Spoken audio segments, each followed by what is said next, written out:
Hi guys! Yan. Nakabili na ako ng lunch natin. Pumunta lang ako sa marketplace para bumili ng lunch.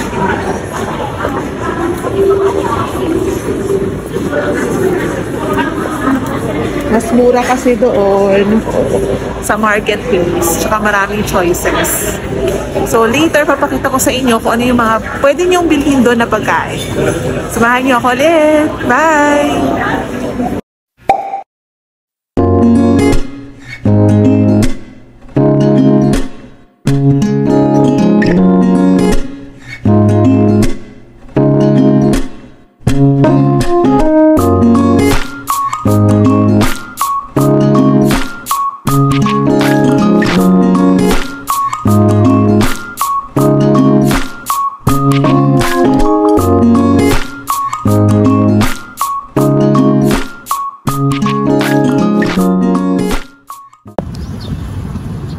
Hi guys! Welcome back to our channel. So ayun na nga, bumili lang ako ng lunch dun sa marketplace. Mas mura kasi doon, tsaka mas maraming choices. So ang binili ko guys ay isang Hong Kong style fish, tsaka isang plain rice. Hong Kong style fish, 165 pesos, and plain rice, 30 pesos. Yan. Tapos tinitimbang nila to guys ha. So yung mga nakalagay na price tag doon, hindi talaga yun yung exact price. So, ititimbang pa nila yon. Tapos, ididikit nila yung exact price dun sa pagkain. Tulad nito. Pakita ko lang sa inyo guys. So, sa marketplace ko siya binili sa loob ng grocery supermarket. Ganito siya pag ito-take out. So, may rice na. Tapos, ito yung Hong Kong style fish. Yan. Hindi na pala nila dinikit yung price tag. Yan. Basta ititimbang nila yung sa harap mo. Tapos, mag-a-appear naman doon kung magkano. So, yon. Tapos, bumili lang ako ng mineral water sa marketplace. 11 pesos. Tapos, isang papaya. Iuwi ko ito mamaya kay Juju. Yan. Favorite niya yung papaya. Ayun guys. Yun lang for today. Tikpan natin kung masarap ba itong Hong Kong style fish. Mga 11:30 nung pumunta ako sa marketplace. So, hindi ko alam kung okay ba itong nabili ko. Sana naman okay. Pero mas mura na siya compared to dun sa mga ibang establishments. Yan.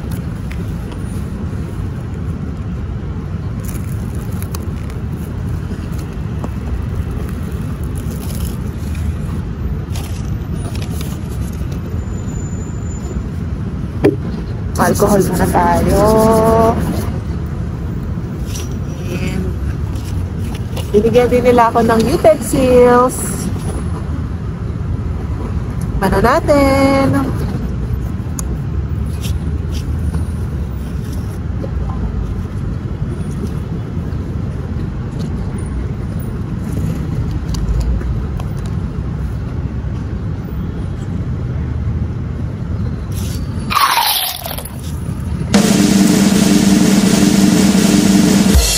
Maalat.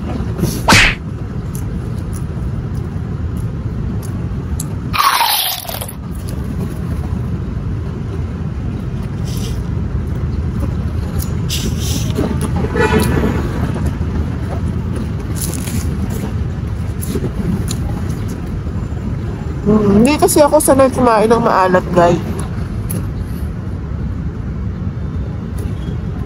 Pag nagluluto ako, it's either matabang or sakto lang yung alat. Baka sa iba, sakto lang tong alat na ganito. Pero sa akin maalat siya.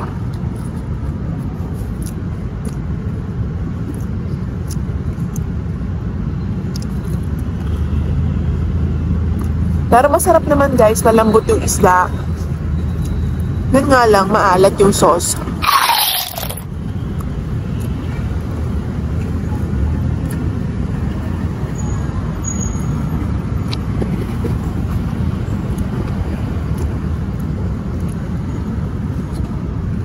Kailangan ng sabayan ng kanin. Dapat guys, magbabaon ako today. Kaya lang, hindi umabot yung kanin. May tubig-tubig pa kanina bago ako umalis ng bahay. Hindi na ako nakapagbaon.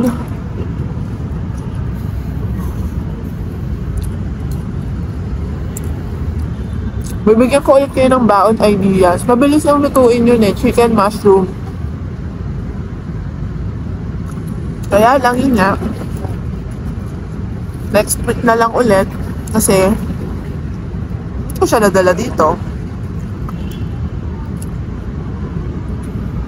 Tsaka para tipid na rin sa lunch. Sana.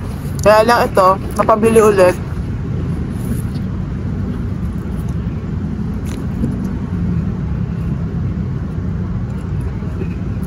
Ayan siya guys, kailangan samahan ng kanin para mabawasan yung alat. Pag nasasamahan naman ng kanin, okay naman na siya.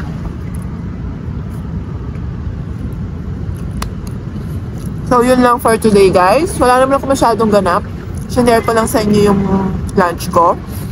At shinare ko lang kung saan kayo makakabili ng murang lunch dito sa Makati. Power Plant Mall. Yun. Enjoyin ko muna yung food ko, guys. Kayo rin, kain na kayo. Thank you for watching.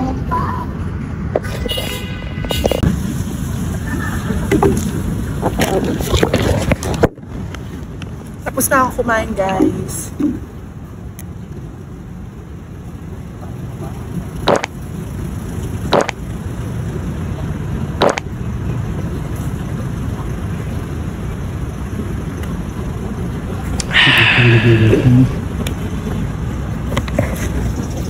Okay naman guys. Yan, ubos. Wow! Tatambay muna ako sa dito bago ako aakyat. Magre-rest muna, magre-relax muna, titingin sa paligid. Maganda kasi dito guys. Maraming puno, maraming halaman nakapaligid. So, relaxing, peaceful. Yun. Tapos sa likod, yan. May mga tao naman. So, safe naman. Tsaka may guard.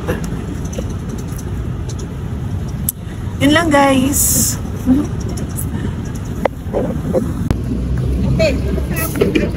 And after kumain guys, clean as you go.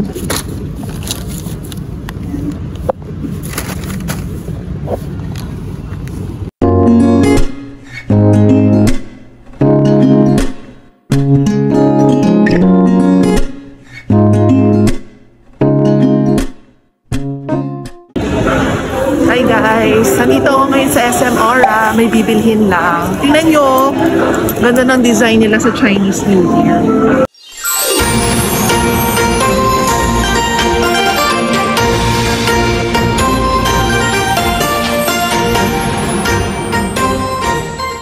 Anyway, pupunta lang ako sa SM Department Store.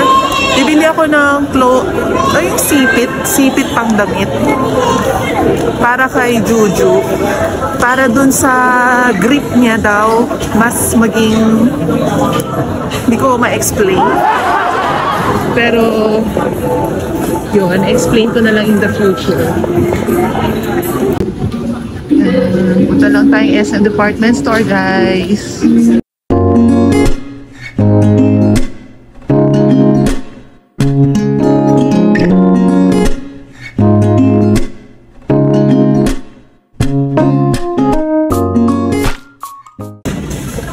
Yan guys, nakahanap na ako ng sipit. Tcharan!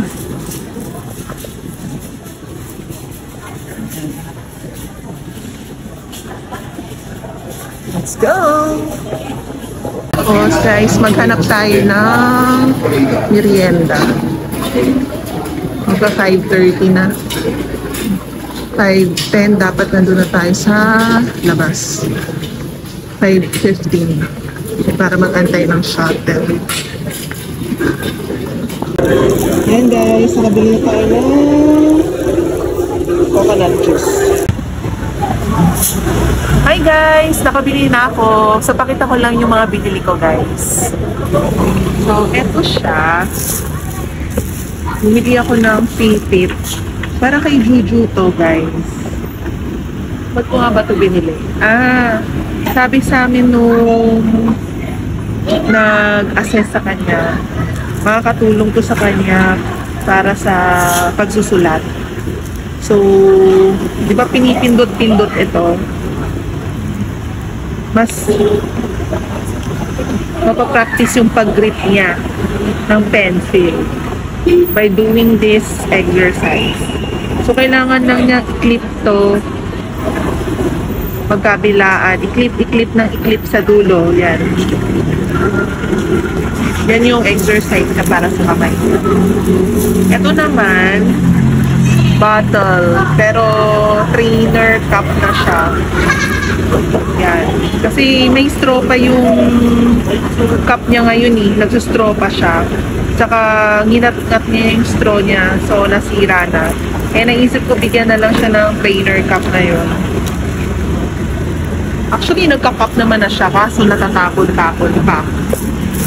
Tapos, bumili na ako ng 2 leggings sa SM. And 2 buko juice. Ano ba yung buko juice natin?